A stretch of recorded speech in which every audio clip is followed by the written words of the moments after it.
Can you bring back that picture of me looking cute? It did happen once.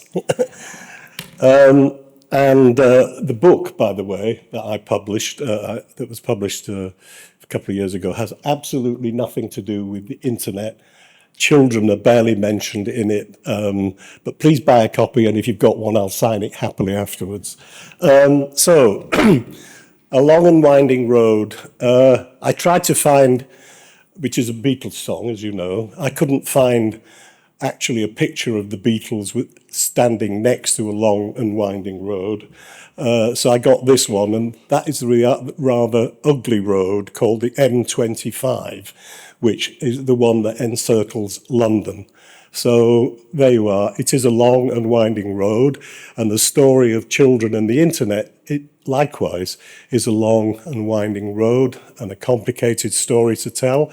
I'll do my best to to tell it in the next 20 minutes.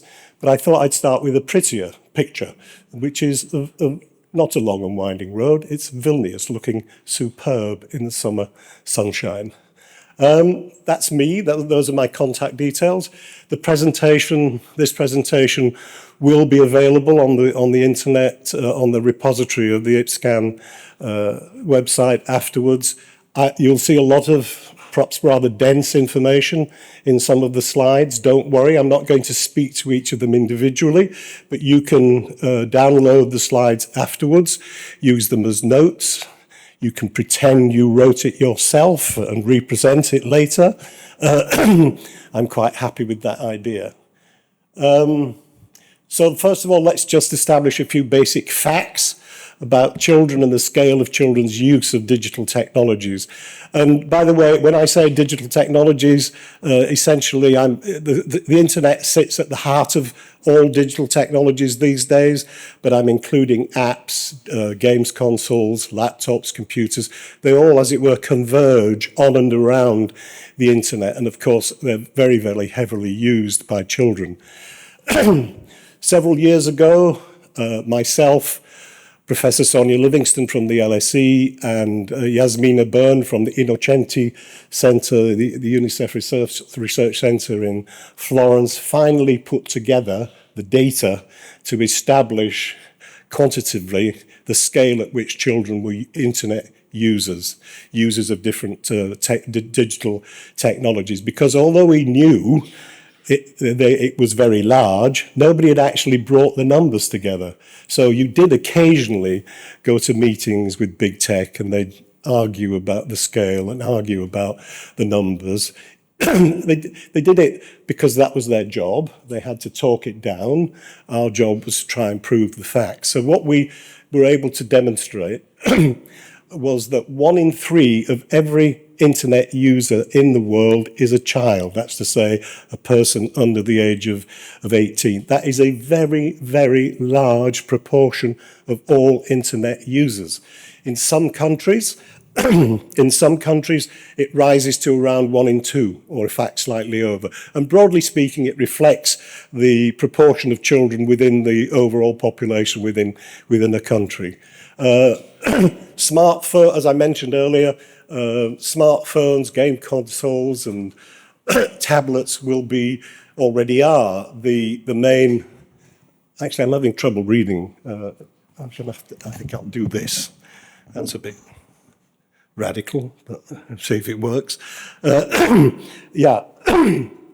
Smartphones, games, consoles, and tablets will be and already are the dominant means of access for young people. And with greater connectivity and fast, reliable Wi-Fi, improvements in satellite systems, and falling costs of hardware and connectivity costs, everywhere in the world will have internet access. So even in countries like Afghanistan, who, if we've been watching the news, they've cut off all internet access to the outside world, they've cut off all mobile phone access to the outside world. That will cease to be possible when the satellite systems are finally working at full strength and at full speed.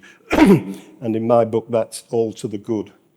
Now, just to go back to this point about smartphones, game consoles, and tablets, which are already the dominant means by which children and young people to connect to the internet.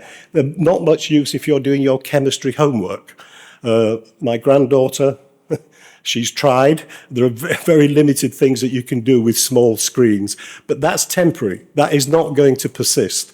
Already, big tech has developed virtual screens and virtual keyboards, and so in reality, fairly soon, even with small devices like smartphones and tablets and so on, the limitations that those devices, physical devices, impose now will disappear.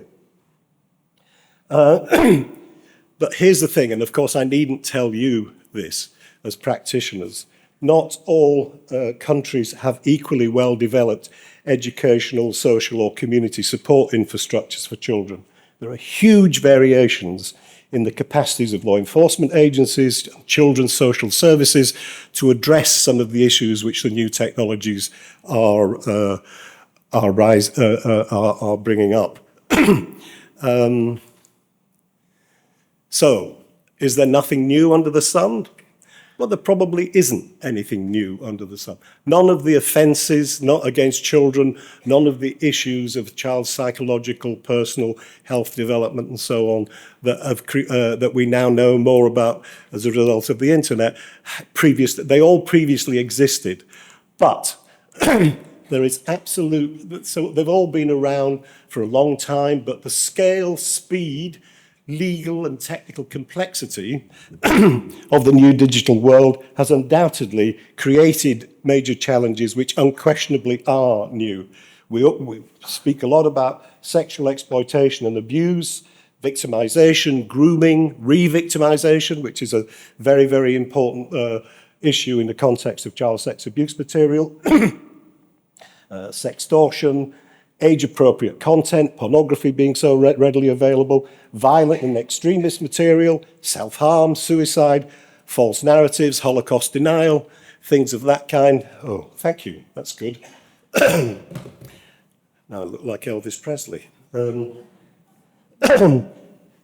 Hate speech and extremism, bullying, privacy and data exploitation leading to scams. So particularly in America, young people at the age of 18, when they apply for their first bank loan or try to get a credit card or whatever, they find that somebody has stolen their personal data, created accounts, borrowed money on it, and now they've got this black mark on their credit history and can't get finance and so on. Addiction. I put addiction in overview and in inverted commas because I appreciate it's still somewhat tendentious or controversial to describe children as becoming addicted to digital technologies, but there's no question that overuse of technologies, obsessive or excessive engagement to the exclusion of other activities, sport, meeting other people, socializing in that way, which historically have formed part of a child or personal development, have also been adversely affected. And there's a great deal of data on that. Oops. Do I need to point this somewhere? Not working. Clicker? Oh, okay.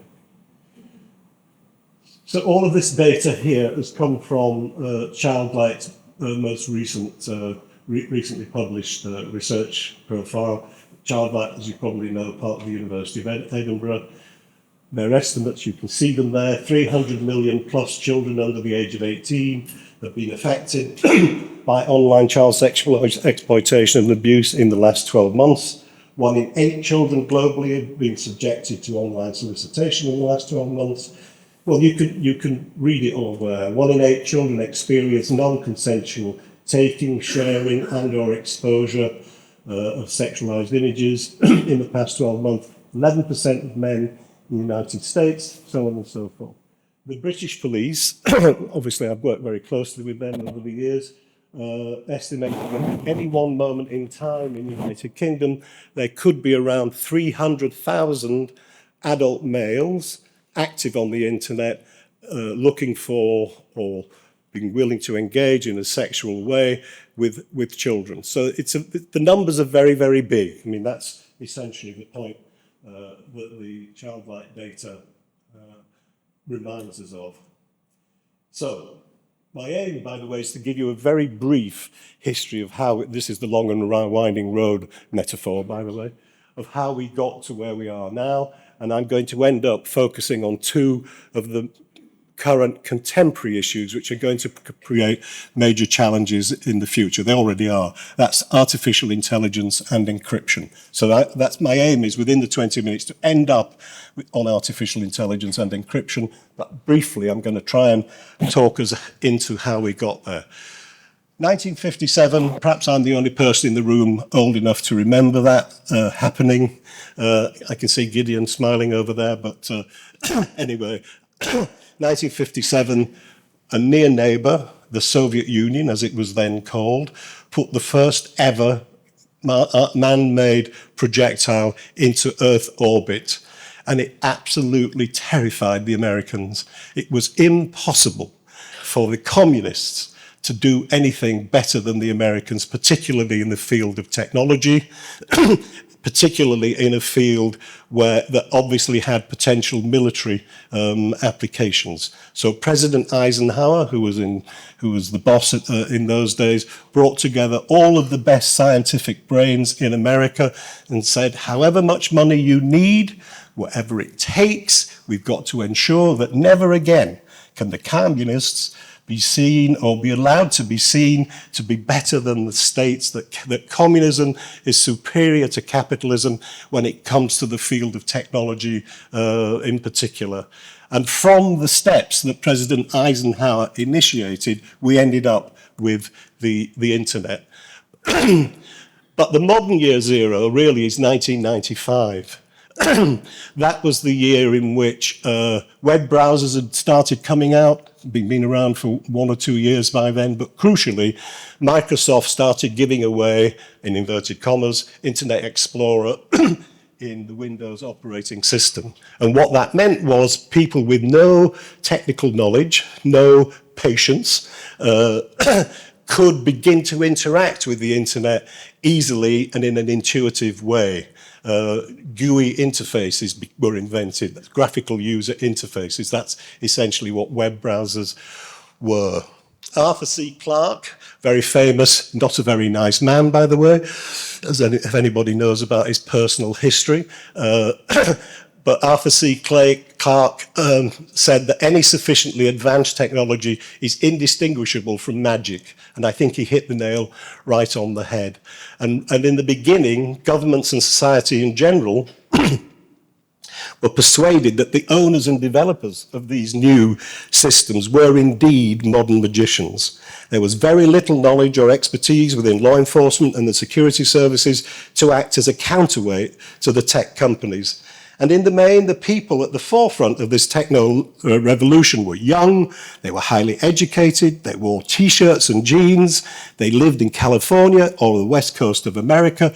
What could possibly go wrong if these were the leaders of this new techno revolution? And what we now know is that the internet was and remains a story of unforeseen and unintended consequences. Here's a few brief quotes from people who've been key in the history of the development of the internet. Vint Cerf, mega technician, now vice president of Google, but he was the man who designed, well, jointly with another guy, what's called the TCP/IP protocol, which is the underlying technology that makes the internet work.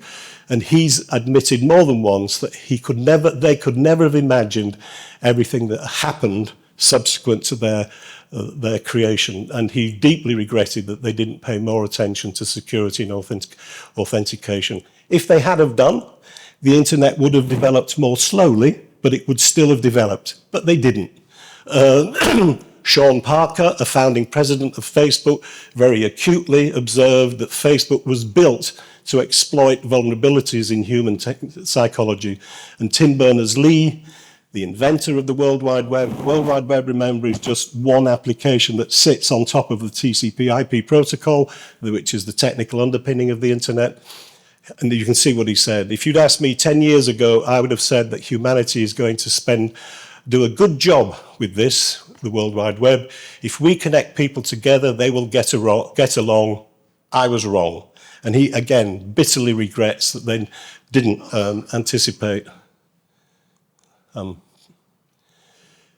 But because of this notion of tech being this sort of semi-magical thing that nobody in government or law enforcement security really understood, Silicon Valley painted and marketed themselves as in a very attractive way. They managed to position themselves somewhere between Mother Teresa and Albert Schweitzer.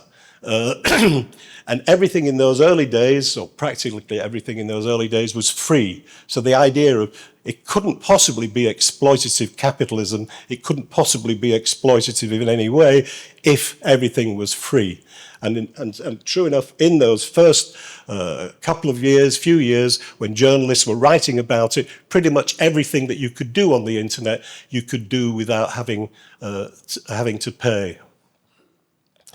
So, and with the internet therefore sitting at its heart, digital technologies were going to transform the world, both economically and socially. Fundraising, organizing scout groups to support good causes would be easy.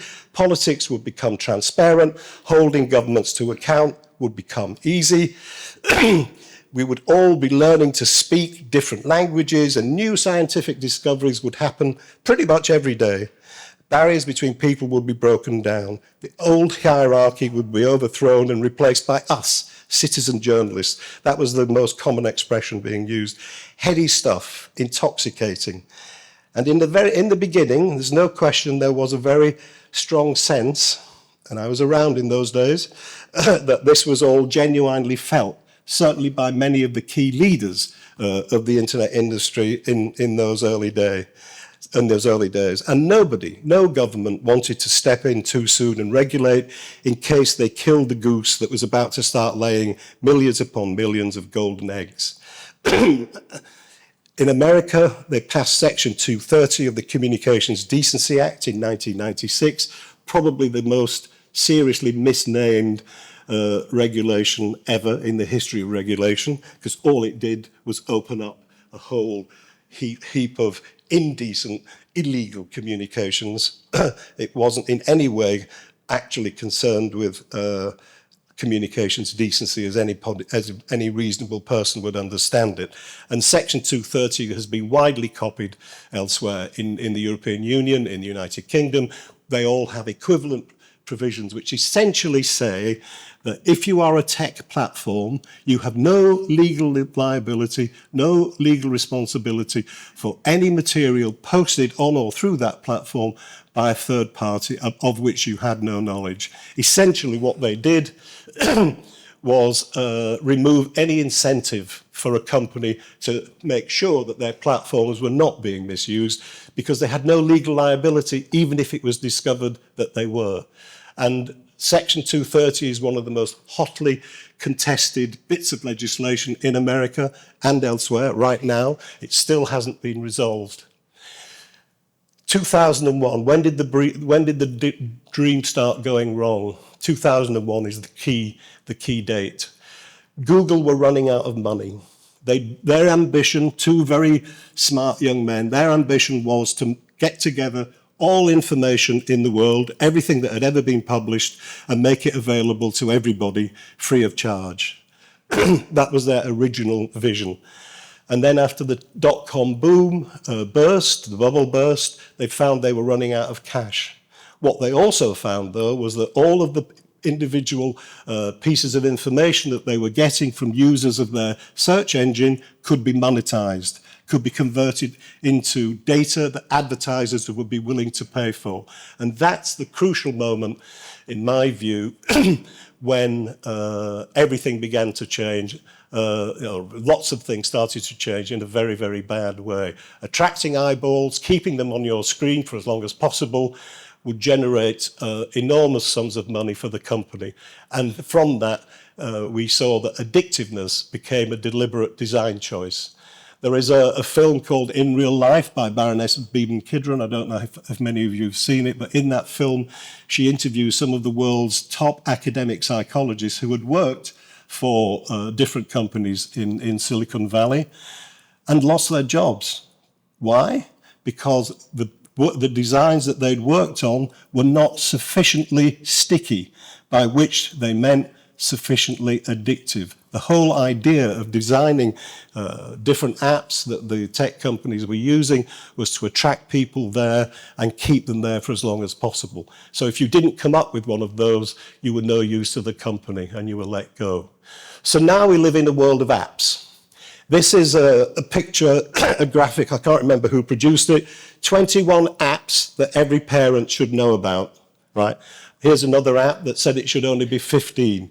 Whether it's 15 or 21, it is simply impossible. There's probably no person on the planet who has a detailed knowledge of how every single app works or how every single app deals with threats to children, how the reporting structures work, how the safety mechanisms work, because it's simply an overwhelming amount of data. But just to be clear, by the way, obviously the bits of what I'm saying will come over very negatively, but if you begin a conversation with a child or any young person in which you describe the internet as being a bad thing or a dangerous thing or a horrible thing, you've lost them already. And there are a great many upsides and positive aspects to what the apps can do and what the internet can do.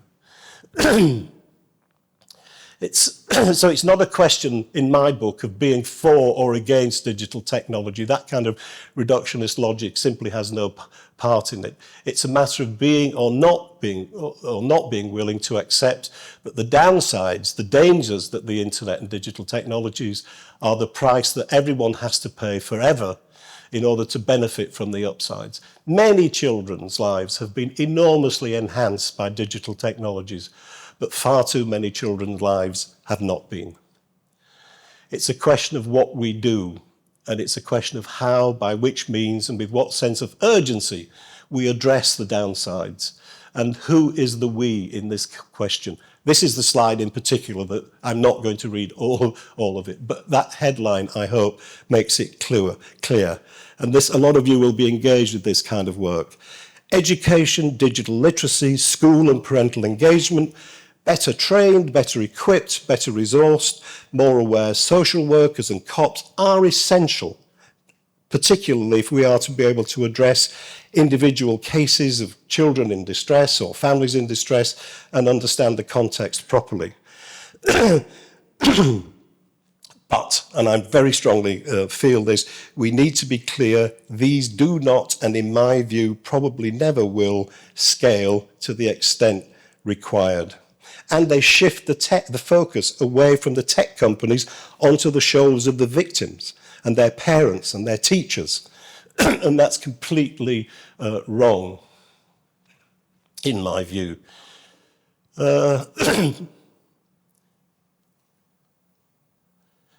In a way, therefore, to criticize companies, companies exist to make profits, right? And even though all of the people, thank you, you heard my croaking voice.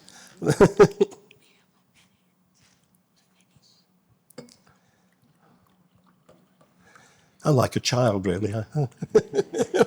Thank you.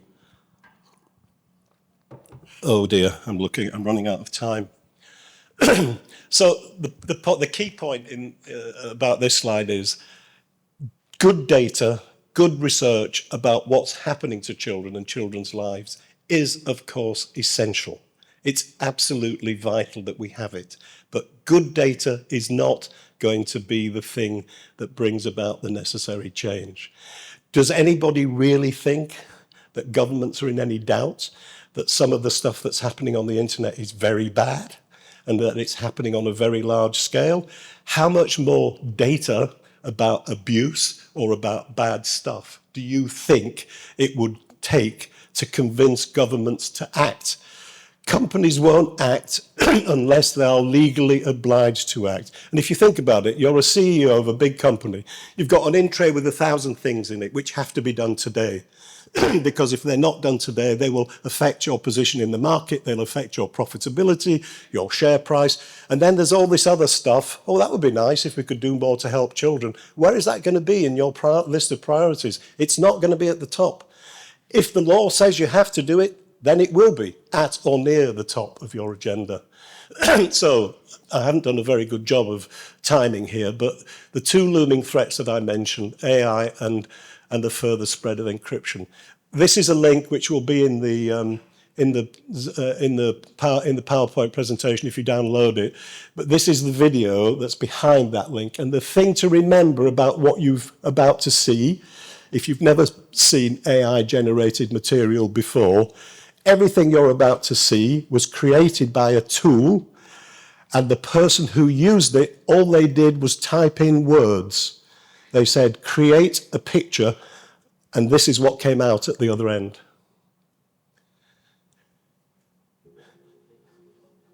It's only a minute long.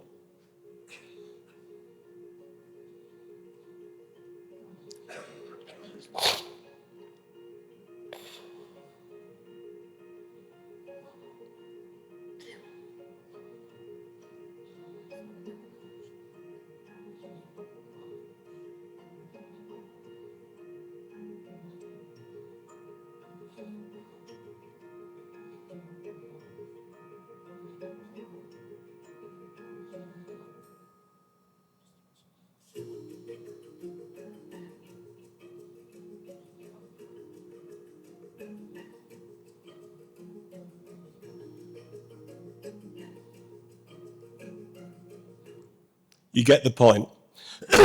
Very, very powerful, capable of creating images which are absolutely indistinguishable from genuine images where real people were playing actors. Imagine that, and it's already there. Child sexual abuse material, child sexual, inappropriate sexual behaviors, and so on.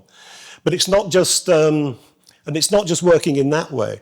You may have seen the stories. Meta created an AI chatbot which pretended to be a girl talking to a young boy about sex. The guy was completely convinced that he was in a genuine conversation with somebody about sexual behaviors, and it got very kind of risky and bad very, very quickly. Here's another one. This is an adult male who spent 300 hours over 21 days. He started using an AI tool to help his son do his homework. And he asked a question about pi, you know, the thing that tells you about the circumference of circles and so on. And the chatbot said to him, "That's a very acute observation you've made, sir, about pi and about mathematics." And he got into this thing, and with the chatbot, 300 hours over 21 days, he thought he'd discovered a completely new mathematical way of looking at the world. This is a highly educated, not difficult man who was completely fooled by what the chatbot was able to do. Encryption. So this is a copy of the latest reports from the National Centre for Missing and Exploited Children for 2023, I think it is, 2023. 19 million reports it received of child sexual abuse material suspected of being child sexual abuse material. The largest single proportion of all of these reports came from Meta. I think it was something like 14, 15 million. Very high proportion, anyway, came from Meta. Over 1 million came from Google. Very, very big numbers from all of the famous companies that you will heard of. How many came from Apple? Now, Apple is not a social media company. It doesn't have the same business model as Meta and TikTok and so on. But the user base of Apple is essentially massively overlaps with that of all of the major media outlets. In the same year that 20 million reports were made by other companies, how many came from Apple? 250. That is not a typo. That is not, by the way, an abbreviation either. It is literally 250. Why? Because everything on the Apple platform is encrypted. They make no attempt to detect child sex, unlike Meta and Google and others. Apple makes no attempt to detect child sexual abuse material being distributed on or through its services or being uploaded into its iCloud services. And the only reason it got 250 reports at all is because somebody had put something in their profile or a picture or something of that kind that it reported. And yet, I've written a lot about this, and if you go and read some of my blogs, particularly about Apple, because they are the worst offenders in my book, and yet a very senior executive of Apple said on the record, and he's still employed by the company, that he had no doubt that of all the platforms in the world, Apple was the worst offender in terms of the volume of child sexual abuse material that was being distributed by it or stored by it in the iCloud. And they even came up with a means of addressing it, but then they abandoned it because of pressures from the free speech and privacy lobby. The fact is, with the new strong forms of encryption, it is technically possible. We have a huge dispute going on right at this very moment in the United Kingdom on this point. It is technically possible for companies like Apple to render all data absolutely inaccessible, even to the company itself. And certainly no court order, no police warrant can even if they could serve them, the company couldn't honour them because they've put the data behind strong encrypted barriers. This, in the end, is a threat to the rule of law. Because if the courts are powerless to require companies to hand over data that might be required as evidence in a child sex abuse case, in a fraud case, or whatever it might be, what does that say about the rule of law? And companies have done this because they can make money from it. And there is no law, unfortunately, which says they can't do it. The problem is, because we live in a world of zero trust, the companies have been able to sell privacy as an idea without the rest of us having yet found an answer to it. It's untenable, the way that encryption is being rolled out. Nobody is asking, I'm not asking, for encryption to be broken. It mustn't be broken. That we have to have the means of keeping some information absolutely private and secure and unhackable. But there are other systems that can be designed. It's called client-side scanning, for example, where material is looked at before it goes into the encrypted tunnel, where it can be seen if there is any illegal material or child sex abuse material or drug traffickers or gun runners or whatever it might be, before it becomes encrypted. Because once it's encrypted, it is beyond the reach, even of the company itself. And I see that as a direct threat to the rule of law, and I am now... Does that mean I'm 12 minutes over my time limit? It says minus 12. Okay. I'm very, very sorry that I got the timing wrong, but I hope you've got a sense of how we got to where we are and what are going to be some of the big challenges coming in the near future. And by all means, I hope you will download my PowerPoint presentation and look at it. And I'm here for the rest of the day, and I'm here till midday tomorrow. So if anybody wants to call me and ask me any more questions, feel free to do so. And I'm very happy to give you a picture of me as an 18-month-old child, because I know it is very, very cute. Thank you.